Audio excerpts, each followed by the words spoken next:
antibiotic inhibitors for transcription.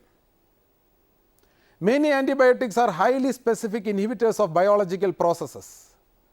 Rifampicin and actinomycin are two antibiotics that inhibit transcription, although in quite different ways. Rifampicin is a semi-synthetic derivative of rifamycins, which are derived from a bacterial strain Streptomyces mediterraneae. This antibiotic specifically inhibits the initiation of RNA synthesis. Rifampicin does not block the binding of RNA polymerase to the DNA template. Rather, it interferes with the formation of the first few phosphodiester bonds in the RNA chain. The structure of a complex between a prokaryotic RNA polymerase and rifampicin reveals that the antibiotic blocks the channel into which the RNA DNA hybrid generated by the enzyme must pass. The binding site is 12 angstrom from the active site itself. Once initiated, rifampicin does not hinder chain elongation because the RNA DNA hybrid present in the enzyme prevents the antibiotic from binding.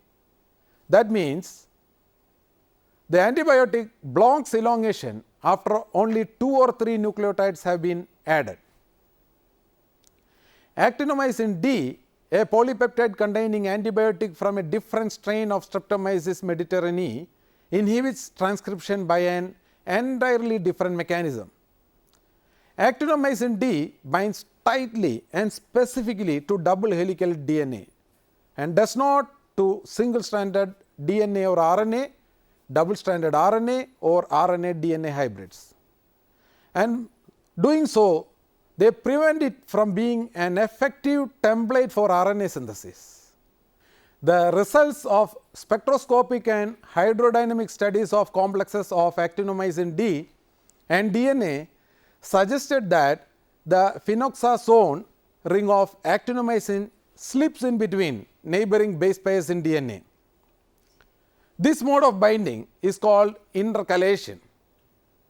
At low concentrations, actinomycin D inhibits transcription without significantly affecting DNA replication or protein synthesis.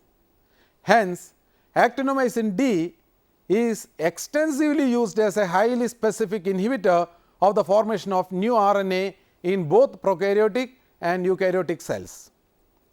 The ability of actinomycin D to inhibit the growth of rapidly dividing cells makes it an effective therapeutic agent in the treatment of some cancers.